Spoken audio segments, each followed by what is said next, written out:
Donc à présent, nous allons voir les travaux qui ne sont pas concernés par l'AIPR. Donc justement, tout ce que vous pouvez faire sans forcément avoir un AIPR. Donc vous allez vous rendre compte qu'il y a peu d'éléments qui peuvent être faits en dehors de ce cadre. Dès l'instant qu'on intervient donc sur les surfaces, sur le sol principalement. Donc premier point, donc les travaux qui ne comportent ni fouille, ni enfoncement, ni forage du sol, et ne faisant subir au sol ni compactage, ni surcharge, ni vibration susceptible d'affecter les réseaux souterrains, sont envisageables en dehors d'un AIPR. Donc on est d'accord que déjà, ça limite grandement le champ des possibilités. Sachant que dans ce cas de figure, on ne parle en aucun cas d'ouvrir le sol, de faire une tranchée par exemple. Donc, il s'agit simplement de travailler en surface. Donc même sans ouverture de tranchée, dès l'instant qu'on va rentrer dans ce cadre-là, de compactage, de surcharge, de vibration, il faudra disposer d'un AIPR et réaliser les démarches préalables de déclaration, notamment DT et DICT.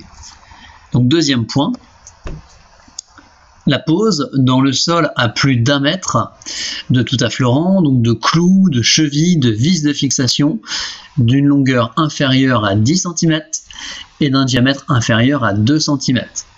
Ça veut dire que si j'ai une bouche à clé, je vais devoir m'éloigner d'1 mètre de ma bouche à clé, par exemple sur un trottoir, pour avoir le droit d'enfoncer une cheville qui fera moins de 10 cm de hauteur et avec un diamètre inférieur à 2 cm.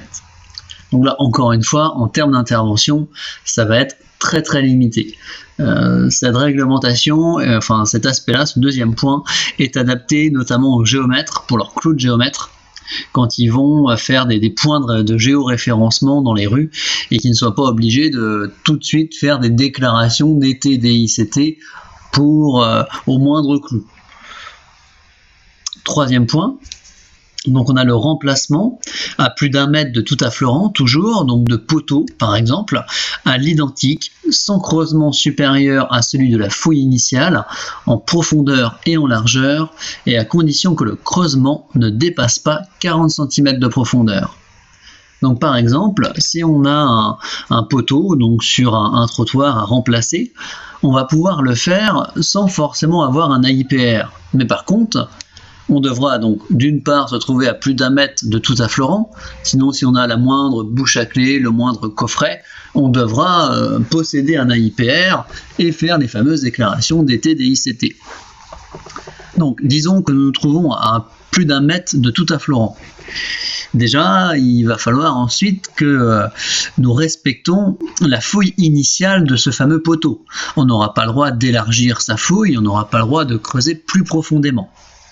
Et autre point, si jamais il avait une fouille qui était supérieure à 40 cm de profondeur, on sera obligé quand même de posséder un AIPR et de faire une déclaration DT-DICT.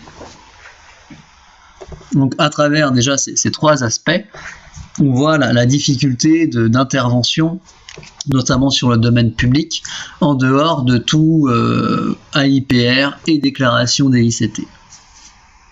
Quatrième point, donc qui concerne justement un petit peu plus le métier de paysagiste, les travaux agricoles et horticoles, donc de préparation superficielle du sol à une profondeur n'excédant pas 40 cm. Donc là, on a une petite tolérance pour le paysagiste, où nous, on va pouvoir intervenir quand même sur les sols jusqu'à des profondeurs de 40 cm sans forcément faire de DT, de DICT et avoir un AIPR. Donc voilà pour ces quelques petites spécificités en termes d'intervention. Donc là on comprend bien pourquoi il est judicieux d'obtenir cet AIPR en lien avec le CACES pour pouvoir justement travailler pleinement dans la réglementation actuelle qui va se durcir dans les mois à venir pour toute personne qui ne respectera pas ce cadre.